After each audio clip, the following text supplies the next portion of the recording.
May tanong sa akin.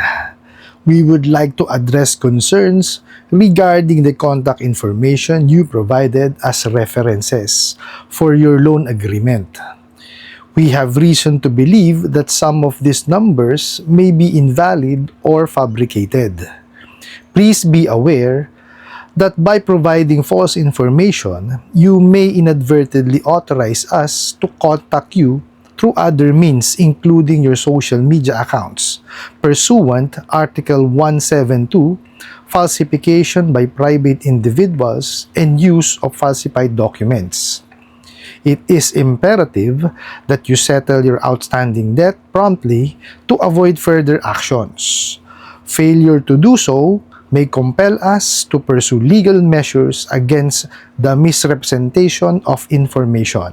Please address this matter immediately by fulfilling your financial obligation. Alright, napakagandang mensahe po nito. Pero bago ho natin sasagutin, imbitahan ko muna sana kayo na pakisuportahan po sana ng aking mga social media accounts sa YouTube, Facebook, and TikTok. Dito po sa video natin, alamin po natin na pwede na ba talaga kayong tawagan, no, o kontakin, no, sa social media pagka nagbigay kayo, no, ng maling information, no, ng mga contact references po ninyo. Pero bago ho yan, disclaimer po muna, hindi po ako abogado. Ako po'y maniningil. Lahat po na sinasabi natin sa ating mga video is based on my experience at syempre po sa ating pong pagsasaliksik at pagtatanong sa mga kaibigan po nating abogado. At isa pa po, hindi ko po kinukonsinti ang hindi pagbabayad ng utang dahil ang utang ay responsibilidad at obligasyon na dapat po nating bayaran. Ang hindi po ako pabor ay doon sa maling pamamaraan pa utang, maling pamaraan ng paniningil. Sagutin po natin yung pinadala pong mensahe, no? So, ayon nga dito, no, may concern daw silang i-address, no, regarding sa contact information you provided as reference for your loan agreement. We have reason to believe that some of these numbers may be invalid or fabricated. Please be aware that you provided false information. You may inadvertently authorize us to contact you through other means, including social media accounts, pursuant of the Article 172, falsification by private individuals and use of falsified documents. It is imperative that you settle your outstanding debt promptly to avoid further actions. Failure to do so may compel us to pursue legal measures against the misrepresentation of information. Please address this matter immediately by fulfilling your financial obligation. Wow! Diba? Saan kaya nila nakuha to? ChatGPT ka ba? Okay, liwanagin po natin, no, kung totoo ba yung sinasabi nila na to. Ito lang ho yan eh. Okay.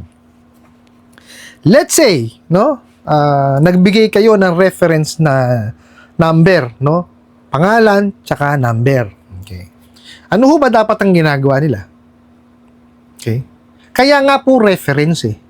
Wala hong pinagkaiba yan, no, sa inyong resume o sa inyong pong biodata. Di po ba? Doon naglalagay din kayo ng ano, di ba, ng reference. Oh, bakit nilalagay ho yun? Kasi ho, yun ay dapat tawagan. Oh. 'Di ba? May mga information na dapat kayong kunin dun sa reference na yun. Meron dapat yung mga lending, financing banks at itong mga bugo katabusadong online lending apps na to, dapat tinatawagan yun. Kaya nga reference eh. Di ho ba? Oh. Tapos sasabihin falsified. Kasi mali nga sila magpautang. Mali yung pamamaraan nila.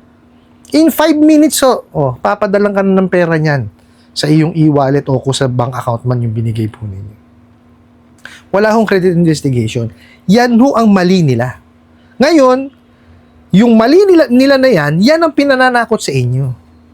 Diba? Hindi nila tatawagan yung pinovide yung references tapos sasabihin, finalsify nyo raw. Sira ulo yata talaga itong mga to eh. Manong kung tinawagan nyo yan, diba? Inalam nyo kung tama ba yung numero o kung tama yung pangalan o ibinigay sa inyo, hindi kayo magkakaganyan. Pananakot nyo pa. Mga sira ulo kayo. Reference yan eh. Diba? So, dun pa lang dapat na-decline na yung mga kliyente ninyo.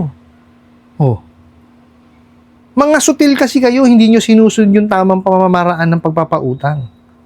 Oh. Ba't pa tinawag na references yan kung hindi nyo tatawagan at hindi nyo tatanungin, no? Regarding dun sa nag-a-apply sa inyo. Mario Joseph, andyan po ang Google, tanungin nyo kung ano ibig sabihin nung reference, mga siraulo kayo. Tapos, sabi daw po, no, pagka napatunayan daw na gano'n, no, pwede na raw kayong tawagan or kontakin sa other means, lalo na sa social media. Pursuant. Nantokwa naman, no? Alam ba nila ibig sabihin ng pursuant? Ibig sabihin, alinsunod daw po doon sa Article 172 ng Revised Penal Code, which is falsification by private individuals and use of falsified documents. Ito po ang ibig sabihin ng Article 172. Article 172, falsification by private individual and use of falsified documents. The penalty of prison correctional in its medium and maximum periods and a fine of not more than 1 million pesos shall be imposed upon. Asan po doon na po pwede kayong mag-contact sa other means, lalo sa social media? Mga bugok, magbabasa na lang kayo ng batas. Magbibigay na lang kayo ng halimbawa. Mali pa! Saan ho nandun? Sige nga. Mga bugok at abusadong online lending apps, nasaan doon? Na po pwede kayong kumontak through other means, lalo sa social media. Sige nga. Kagawa-gawa naman kayo ng mga katarantaduhan no? May papursu-pursuant pa kayo. Pag sinabi mo pursuant, sus Marios, alin sunod yun? Diba? Doon sa batas na yun. Wala naman Anong kinakanahan nyo dyan? Sus Mariosep kayo? Tapos gagamit kayo ng mga malalalim na English. It is imperative, diba? That you settle your outstanding debt promptly to avoid further action. Ayos talaga kayo. Yan ang mga banat nyo Diba? Yung may further action, demandang ganito, demandang ganyan. Diba? So, Mario Joseph, yun yung batas na ibinigay ninyo, hindi nyo alam kung paano intindihin. So, Mario Joseph, aliwa-liwanag binasa ko. Diba? So, Mario Joseph, kasi kumuha kay abogado. Diba? Hindi yung ganyan. Nakakahiya kayo Doon po sa nagpadala ng mensahe na yan, well, taktika nila yan para takutin kayo. Kasi ito naman ang sasabihin ko sa inyo, tama naman po, na yung Article 172 of the Revised Penal Code po natin, sa falsification of documents is bawal talaga yan. Any information po na ibigay po ninyo na mali, pwede kayo makulong diyan. Kaya wag ho nyong gagawin 'yon. Tapos, ang masakit doon, pwede pa kayong makasuhan ng estafa kasi may panlulukot, panlilinlang. Ngayon kasi, dito sa natin, sa senaryo na to, may mali sila Reference Di po ba? Ang reference, tinatawagan ho yan. Kasama ho sa proseso yan ng credit investigation. Dapat tinatanong nila, kaya nga ho kinuha nila yun Di po ba? Kaya yun kasama sa kanilang application form para ho tawagan nila yun. Ngayon, pagka yung tinawagan nila at mali yung pangalan, ayan na. Pwede na ho kayo i-decline kagad. Kasi nagbigay nga kayo ng maling information, hindi na dapat yan nagdire-diretso pa. Yan ho yung sinasabi ko sa inyong maling pamamaraan ng pagpapautang. Nakita niyo ho ang nagiging epekto. Di ba? Kung yan ho, sinunod nila yung tamang pamamaraan ng pagpapautang, ay wala ho tayong ganito ngayon. Di po ba? Biruin mo, isinama mo sa application. Di ba? Tingnan nyo kung gaano katanga talaga yung mga yan Inilagay sa application form nila. Di ba? So, pag inilagay mo yan sa application form, ibig sabihin, kasama yan sa proseso ng credit investigation. Ibe-verify mo yan. Di ba? Hindi po pwede kung ano ibigay sa'yo nung kliyente mo, maniniwala ka na kagad. Hindi. Para sa ampay credit investigation. Di ba? Sana nagpunta na lang kayo doon sa flyover, nagkalat na lang kayo ng pera. Ganun lang din naman ang gusto ninyo Di ba? Mga siraulo kayo. Kaya na nangyayari. Pati yung mga mali yung ginagawa, ibabalik nyo sa kliyente ninyo. Di ba? Ulitin ko. Reference yan. Dapat yan during doon sa application, no, kailangan yan, nagki-credit investigate kayo. Tinatawagan nyo yun, inaalam nyo. Meron kayong mga certain questions na dapat tinatanong doon sa reference na yun. Diba? Mga siraulo kayo, tapos ibabalik nyo doon sa kliyente ninyo. Smariosep, falsification. O, tapos pursuant pa nung Article 172, po pwede na kayong kumontak, no? Sa other means, lalo na sa social media, mga siraulo. Wala yun dun.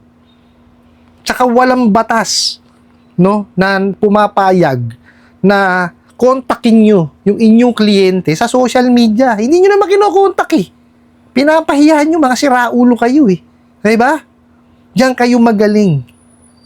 Diba? Yung mangharas at mangwalangya.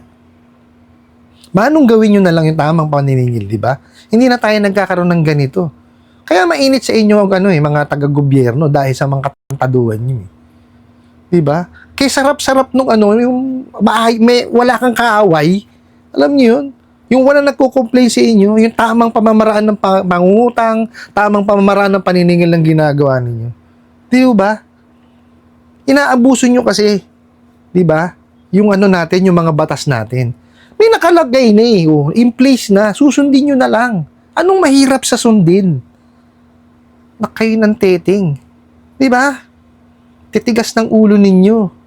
O ulit, dun sa nagpadala ng katanungan na yan, isang tabi nyo dahil yan po, talagang pananakot lamang. Wala hong ganyan. No? Sila may kasalanan yan. Kung kinontak ho yung reference nyo, hindi kayo magkakaganyan. Diba? Sila ang nagkulang dyan. Ngayon, para matapos na yung problema nyo na yan, pagtuunan nyo po ng pansin, yung hanap buhay po ninyo. Tapos po, habang naghahanap buhay kayo, concentrate kayo sa pamilya nyo. Diba? Para mai-provide nyo yung pangangailangan nila. Balik nyo yung buhay nyo. Huwag nyo intindihin yung mga pananakot na yan kasi wala na tayong magagawa dyan. Past due na kayo. Delinquente na kayo. Magmumukmuk tayo.